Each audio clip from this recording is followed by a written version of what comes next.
नमस्कार विद्यार्थी मित्र मैत्रिणींनो, करंट अफेअर्स बाय मेघाली या आपल्या यूट्यूब चॅनलवरती तुमचं मनपूर्वक स्वागत आहे.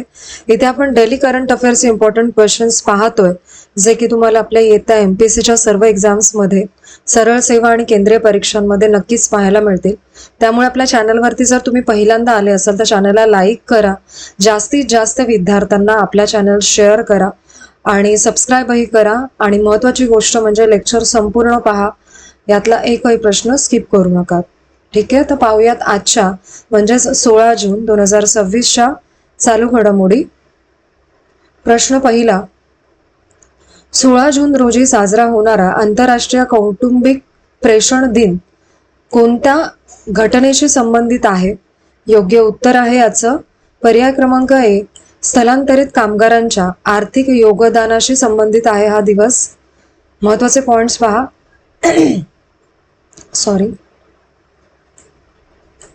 16 जून रोजी आंतरराष्ट्रीय कौटुंबिक प्रेषण दिन साजरा होतो, जे स्थलांतरित कामगारांच्या आर्थिक योगदानाबाबत जागरूकता वाढवण्यासाठी आहे आणि संयुक्त राष्ट्र संघाने या दिवसाला मान्यता दिलेली आहे. या व्यतिरिक्त 16 जूनला जागतिक समुद्री कासव दिन देखील पाळला जातो. उद्देश आहे समुद्री कासवांचे आणि जैवविविधतेचं संवर्धन. ठीक आहे, असा उद्देश आहे त्याचा. आणि 16 जून रोजी आंतरराष्ट्रीय धबधबा दिन देखील असतो आणि याचा उद्देश आहे धबधब्याचे पर्यावरणीय महत्त्व अधोरेखित करणे. पुढील प्रश्न दुसरा, युवा शक्ती भरोसा कार्ड योजना कोणत्या राज्याने सुरू केलेली आहे? ठीक आहे, कोणत्या राज्याची आहे ही योजना? तर योग्य उत्तर आहे याचं पर्याय क्रमांक बी, पश्चिम बंगाल या राज्याची आहे. महत्त्वाचे पॉइंट्स पहा. पश्चिम बंगाल सरकारने युवा शक्ती भरोसा कार्ड योजना सुरू केलेली आहे. या योजनेची घोषणा जी आहे ती 13 जून रोजी झालेली आहे. ही योजना खास करून राज्यातील बेरोजगार युवकांसाठी ची योजना आहे. अर्ज करण्यासाठी 21 ते 40 वयोगट असणं महत्त्वाचं आहे आणि फक्त पश्चिम बंगाल मधील कायमस्वरूपी रहिवाशांनाच या योजनेचा लाभ मिळेल आणि अर्जदारांनी किमान 10वी पास असणं आवश्यक आहे आणि अर्ज करताना उमेदवार बेरोजगार असणं हा प्रमुख क्रायटेरिया आहे या योजनेमध्ये सहभागी होण्यासाठी. आणि पूर्वीच्या योजनेचा मासिक हप्ता हा 1500 होता, मात्र आता हा मासिक हप्ता वाढवून 3000 करण्यात आलेला आहे. ही योजना बेरोजगार युवकांसाठी आर्थिक सुरक्षेची हमी देते. एकूणच युवकांना आर्थिक मदत आणि रोजगाराच्या नवीन संधी मिळाव्यात यासाठी सरकारने ही योजना सुरू केलेली आहे. पुढील प्रश्न तिसरा, INS अग्रय भारतीय नौदलाच्या कोणत्या प्रकारातील जहाज आहे? असा प्रश्न आहे. योग्य उत्तर आहे याचं पर्याय क्रमांक डी, पाणबुडी विरोधी उथळ पाण्यातील जहाज आहे हे. Joint as an anti submarine warfare shallow watercraft असं जहाज आहे हे. महत्वाचे पॉइंट्स पहा. INS अग्रय हे अर्नाळा वर्गातील 5वं जहाज आहे, हे लक्षात घ्या. आणि हे जहाज पाणबुडी विरोधी युद्धासाठी पाण्यात वापरण्यात येणाऱ्या ASWC श्रेणीमधलं आहे आणि 13 मार्च 2024 रोजी INS अग्रय हे जलवरण याचं झालेलं होतं आणि 30 मार्च 2026 रोजी garden reach ship builders and engineers Kolkata यांनी हे जहाज भारतीय नौदलाला सुपूर्त केलेलं आहे. आणि भारतीय नौदलाने अशा एकूण 8 जहाजांची ऑर्डर दिलेली आहे आणि INS अग्रय हे 80% पेक्षा जास्त स्वदेशी यामध्ये साहित्य वापरलेलं आहे. आणि INS अग्रय हे वॉटर जेट प्रणालीवरती चालणाऱ्या सर्वात मोठ्या भारतीय नौदल युद्ध नौकांपैकी एक आहे. पुढील प्रश्न चौथा, 2050 पर्यंत स्वित्झर्लंडची लोकसंख्या कितीपर्यंत मर्यादित ठेवण्याचा प्रस्ताव मतदारांनी फेटाळलाय? असा प्रश्न आहे. योग्य उत्तर आहे याचं पर्याय क्रमांक सी, 1 कोटी म्हणजे 10 मिलियन्स. ठीक आहे, याचे महत्त्वाचे पॉइंट्स पहा या प्रश्नाचे. 14 जून 2026 रोजी स्वित्झर्लंडमध्ये लोकसंख्येच्या मर्यादेसाठी राष्ट्रीय सार्वमत घेण्यात आलेला आहे आणि बहुसंख्य मतदारांनी हा प्रस्ताव नाकारलाय. सुमारे 45% लोकांनी प्रस्तावाला पाठिंबा दिला, 55% लोकांनी विरोध केलेला आहे आणि मतदानाची टक्केवारी त्यामुळे 58.86 इतकीच होते. त्यामुळे हा प्रस्ताव उजव्या विचारांच्या स्विस पीपल पार्टी SVP ने मांडलेला होता आणि हा प्रस्ताव संबंधित युरोपियन संघासोबतच्या लोकांच्या मुक्त हालचालींच्या कराराशी होता आणि फ्रेंच भाषिक जिनिव्हा, वॉर्ड आणि न्यूशाटेल या कॅन्टनमध्ये विशेषतः मोठ्या प्रमाणामध्ये प्रस्तावाला विरोध करण्यात आलेला आहे. ठीक आहे. पुढील प्रश्न 5वा.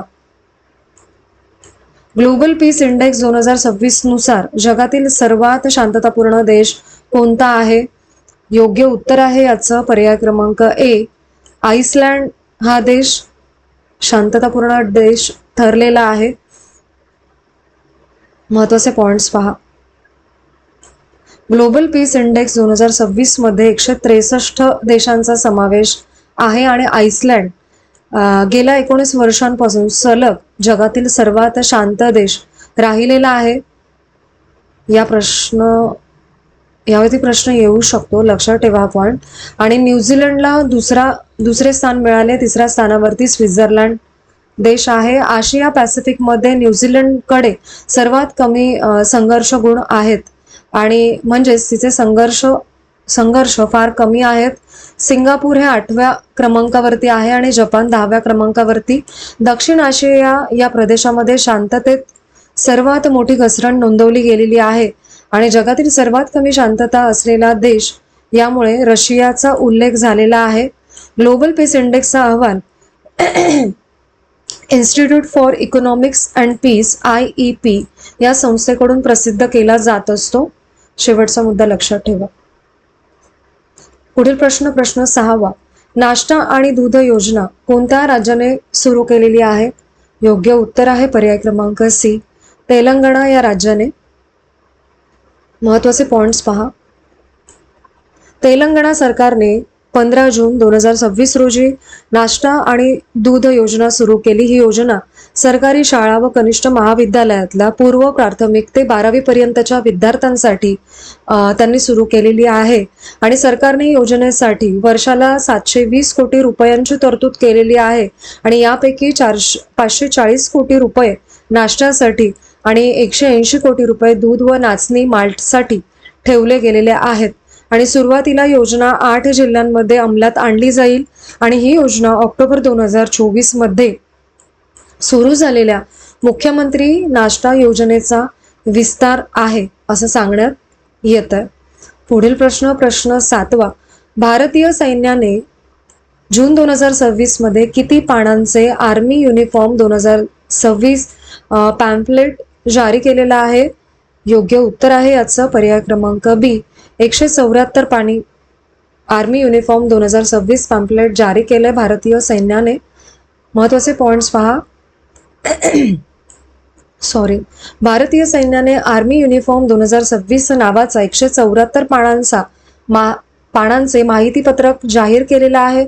तब्बल 8 वर्षांनी गणवेश नियमांमध्ये एवढे मोठे आणि सविस्तर बदल करण्यात आलेले आहेत.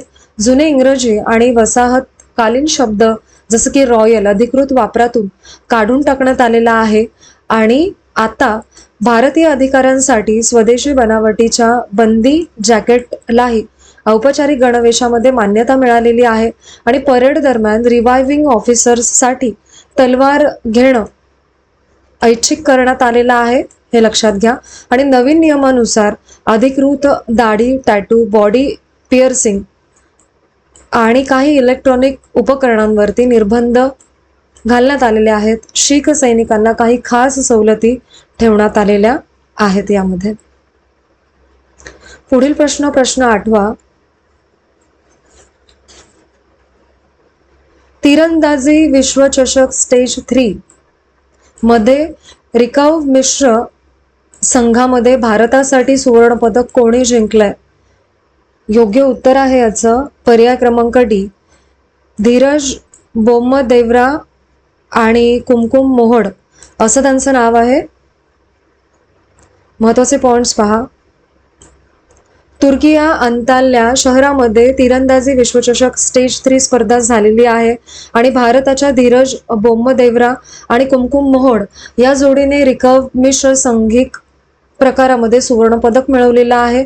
धीरज आणि कुमकुम यांचं हे पहिलंच विश्वचषक सुवर्ण पदक होतं आणि पुरुष वैयक्तिक रिकर्व प्रकारामध्ये धीरज ली यांनी ली वू सियोक या पॅरिस ऑलिम्पिक विजेत्याला 6-4 अशी त्यांच्यावरती मात केली आणि धीरज बोम्मदेवरा हा पुरुषांच्या वैयक्तिक रिकर्व विश्वचषक जिंकणारा तिसरा भारतीय यामुळे ठरलेला आहे आणि एका विश्वचषक स्टेजमध्ये भारताने पहिल्यांदाच 2 सुवर्ण पदकं जिंकलेली आहेत आणि एकूण पदक तालिकेमध्ये भारत दुसऱ्या स्थानावरती राहिलाय आणि चीन हे पहिल्या स्थानावरती आहे. पुढील प्रश्न 9. कोणत्या देशाने 16 वर्षांखालील मुलांसाठी सोशल मीडियावरती बंदी जाहीर केली आहे? तर योग्य उत्तर आहे युनायटेड किंगडमने. महत्त्वाचे पॉइंट्स पहा. युनायटेड किंगडमने 16 वर्षांखालील मुलांना उच्च जोखमीच्या सोशल मीडिया प्लॅटफॉर्म वापरण्यावरती बंदी घातलेली आहे. पंतप्रधान कियर स्टारमर यांनी हा निर्णय महत्त्वाचा क्षण असल्याचं सांगितलं. यांच्या मते या निर्णयामुळे मुलांना त्यांचं बालपण पुन्हा अनुभवता येईल आणि फक्त सोशल मीडियावरती बंदी नाही तर काही हानिकारक सुविधांवर सुद्धा निर्बंध घालण्यात आलेले आहेत यूकेमध्ये आणि 16 वर्षांखालील मुलांसाठी लाईव्ह स्ट्रीमिंग सुविधा देखील बंद करण्यात आलेली आहे आणि अनोळखी व्यक्तींशी संवाद साधण्यावर देखील बंदी घालण्यात आलेली आहे. पुढील प्रश्न 10. Rupee to rupee strengthening the India Sri Lanka commercial corridor ही गोलमेज परिषद कुठे आयोजित करण्यात आली? तर योग्य उत्तर आहे याचा पर्याय क्रमांक सी, कोलंबो येथे. महत्त्वाचे पॉइंट्स पहा या प्रश्नाचे. भारतीय उच्च योगाने कोलंबो येथे व्यापार विषयक गोलमेज परिषद आयोजित केली. या परिषदेचं शीर्षक rupee to rupee strengthening the India Sri Lanka commercial corridor असं होतं आणि परिषदेला भारताचे उच्चायुक्त संतोष झा उपस्थित होते. श्रीलंका केंद्रीय बँकेचे गव्हर्नर डॉक्टर नंदलाल वीरसिंघे देखील या चर्चेमध्ये सहभागी झालेले होते आणि परिषद ही भारत आणि श्रीलंका यांच्यातील व्यापार संबंध अधिक मजबूत करण्यावरती यामध्ये चर्चा झाली आणि श्रीलंकेच्या आर्थिक संकटाच्या काळामध्ये भारताने केलेल्या मदतीची आठवण देखील येथे आवर्जून करण्यात आली. ठीक आहे. पुढील प्रश्न 11. हार्दिक पाटील यांनी 45वी आयर्नमॅन स्पर्धा कोणत्या देशात नुकतीच पूर्ण केलेली आहे? योग्य उत्तर आहे याचं पर्याय क्रमांक बी, जर्मनीमध्ये. महत्त्वाचे पॉइंट्स पहा. हार्दिक पाटील यांनी जर्मनीतील हॅम्बर्ग येथे 45वी आयर्नमॅन स्पर्धा पूर्ण केली. हार्दिक पाटील हे सर्वाधिक आयर्नमॅन स्पर्धा पूर्ण करणारे पहिले भारतीय त्यामुळे ठरलेले आहेत आणि 45वी आयर्नमॅन स्पर्धा हॅम्बर्ग येथे पार पडली आणि हॅम्बर्ग हे जर्मनीतील एक शहर आहे. आयर्नमॅन ही जगातील कठीण सहनशक्तीच्या स्पर्धेपैकी एक मानली जाते आणि हार्दिक पाटील यांचं नाव भारतीय सहनशक्ती क्रीडा क्षेत्रामध्ये महत्त्वाचं मानलं जातं. आयर्नमॅन स्पर्धा मानसिक व शारीरिक क्षमतेची कसोटी देखील मानलं जातं आणि हार्दिक पाटील यांनी भारतीय खेळाडूंसाठी हा नवा विक्रम प्रस्थापित करून ठेवलेला आहे. पुढील प्रश्न 12 आणि आजचा आपला शेवटचा प्रश्न. चोनाला अल्बिस्ट्रिक्टा नाव थोडं वेगळं आहे. ही नवीन फुलपाखरू प्रजाती कोणत्या राज्यामध्ये आढळली आहे नुकतीच? योग्य उत्तर आहे पर्याय क्रमांक डी, अरुणाचल प्रदेश येथे आढळली आहे. महत्त्वाचे पॉइंट्स पहा.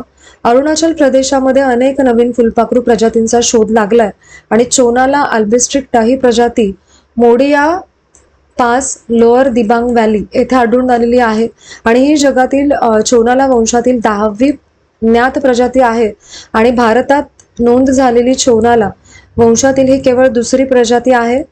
ठीक आहे. या प्रजातीच्या पंखांच्या खालचा भाग हा निळसर हिरव्या रंगाचा आहे, त्यामुळे ती विशेष आहे. आणि अरुणाचल प्रदेश हा जगातील जैवविविधतेचा महत्त्वाचा केंद्रबिंदू मानला जातो. आणि नवीन प्रजातीच्या शोधामुळे अरुणाचल प्रदेशाचा जैवविविधता स्पॉट हा हॉटस्पॉट म्हणून दर्जा अधिक मजबूत झालेला आहे. ठीक आहे. आजचे आपले 16 जून 2026चे डेली करंट अफेअर्स पाहून झालेले आहेत. लेक्चर शेवटपर्यंत पहा ही एकच विनंती आहे. आणि आजचे लेक्चर तुम्ही शेवटपर्यंत पाहिलेच असेल त्याबद्दल थँक्यू सो मच.